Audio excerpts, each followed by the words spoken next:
Salut à tous, aujourd'hui on continue nos tests des jeux crypto. On joue pour gagner des tokens que l'on peut ensuite échanger contre de l'argent. Comme d'habitude, je vais être le plus transparent possible en vous montrant combien j'ai dépensé et combien le jeu va me rapporter au fil du temps. Et ainsi savoir s'il est rentable ou non. Ce n'est en aucun cas un conseil en investissement. Aujourd'hui, je vais vous parler pour la première fois d'un jeu sur la blockchain Elrond, Cantina Royale. Il y a du bon, du moins bon, je vais tout vous expliquer et surtout répondre à la question, est-ce que ce jeu est rentable ou non? Cantina Royale est un jeu de tir d'arcade tactique en vue de haut proposant à la fois des combats solo et des combats multijoueurs en ligne.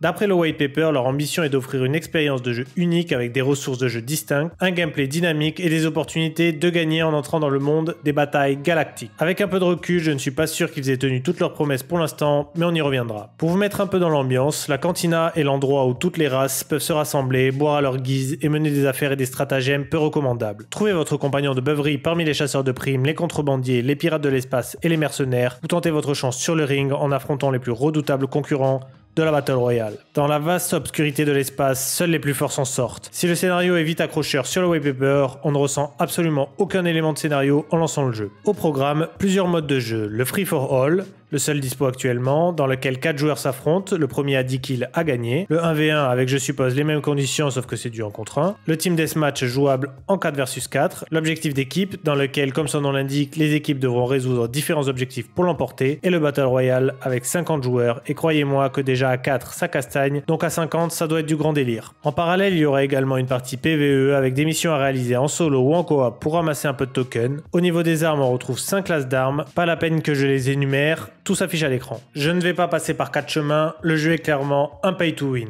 En effet, chaque personnage peut être amélioré jusqu'au niveau 100 et forcément lors de chaque montée niveau, votre personnage monte en caractéristiques. Sauf que forcément, vous pouvez payer pour monter de niveau plus vite et donc être clairement injouable face aux autres joueurs. Sachant que je ne sais pas comment sont organisés les lobbies, mais je ne suis pas sûr qu'ils puissent avoir le luxe d'utiliser des outils comme le SBMM pour pouvoir équilibrer les parties. Et ça, c'est juste avec les personnages gratuits. Chaque joueur a un personnage gratuit au lancement. Parce que oui, forcément, vous pouvez avoir des NFT légendaires par exemple, et forcément leurs stats de base sont dopés. Mais le pire déséquilibrage vient des armes. Quand tu commences le jeu avec ta petite mitraillette et que tu te fais soulever par des bazookas ou des lance-patates qui te one-shot, c'est pas sans sas. Parce que pour vous expliquer, le jeu dispose d'une sorte de passe de combat gratuit et que plus vous jouez, plus vous débloquez des armes. Sauf que vu que j'ai commencé le jeu 1 ou 2 jours en retard, j'ai les armes éclatées contre des armes d'éther. Donc en cumulant les personnages avec des stats déséquilibrés et des armes surcheatées, c'est massacre à la tronçonneuse les premières parties. Et autant vous dire que dans le film, je n'incarne pas Leatherface. Il y a également le couteau, mais il y a un truc que je comprends pas parce que quand tu commences à mettre un coup de couteau, tu peux en enchaîner plusieurs coups sans que la victime ne puisse s'en sortir. Au niveau des déplacements, il y a également de la stamina vous permettant de courir ou de faire des roulades, mais c'est pas très fluide. Après je dis ça, mais je suis peut-être juste pas doué. Bon, vous l'avez compris, au niveau du gameplay, je ne suis pas très saucé par le jeu. Par contre, il y a un point que je trouve très intéressant, c'est le système de location.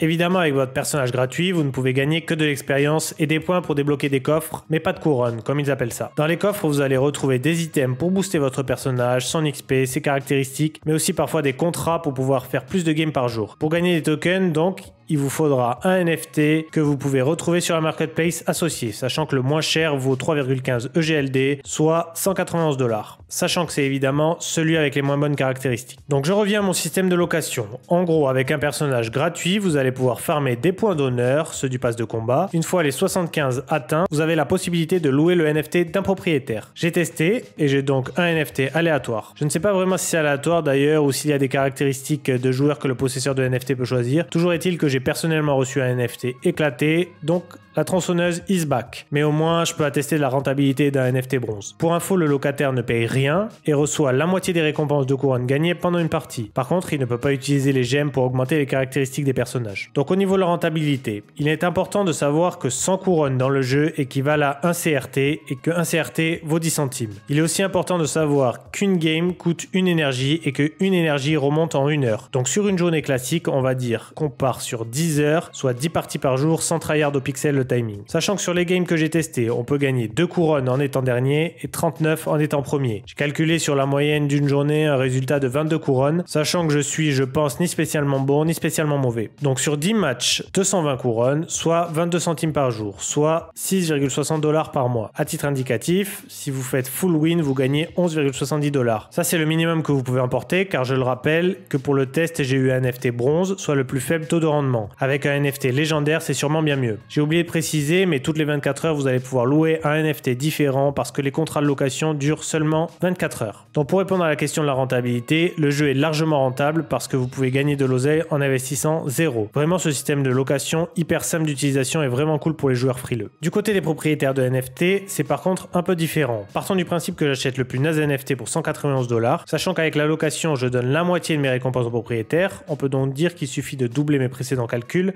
pour savoir combien je gagne en ayant mon propre NFT. Donc 44 centimes par jour si je fais des matchs raisonnables. Il me faut donc 434 jours pour rembourser mon NFT. Ça sonne moins rentable à mes oreilles, je ne sais pas ce que vous en pensez. Après avoir dit tout ça, il est quand même important de préciser que le jeu n'est pour l'instant pas accessible pour tout le monde. Il faut un système d'entonnoir pour donner des accès au fur et à mesure. Donc le jeu est susceptible de bien évoluer et le token de monter vers le haut. Je mets en description un lien vers un Glim pour vous faire gagner des accès au jeu. La team a l'air de bosser dur niveau com et il y a plein de nouveautés à venir sur les prochains mois, donc on ne sait pas de quoi l'avenir sera fait. Ce n'est évidemment pas un conseil d'investissement, mais pour ceux qui veulent gagner leur première crypto sans investir, ça peut être un excellent moyen. Après, à voir si vous prenez du plaisir à y jouer ou non. Petite précision après l'écriture de cette vidéo, la première semaine il y avait un boost de plus 30% de couronne.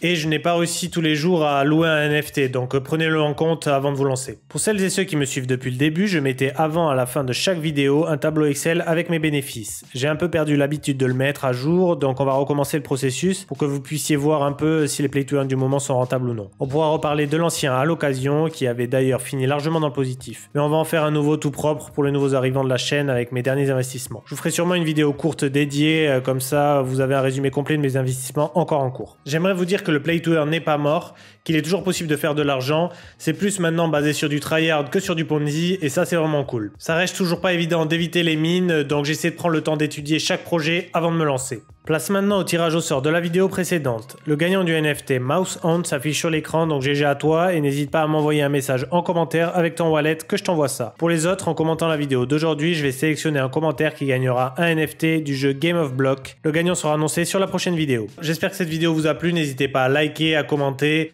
à vous abonner, à partager à vos amis. Et n'hésitez pas non plus à me donner des idées de jeux en commentaire pour que je puisse faire des tests et on se retrouve bientôt pour une prochaine vidéo.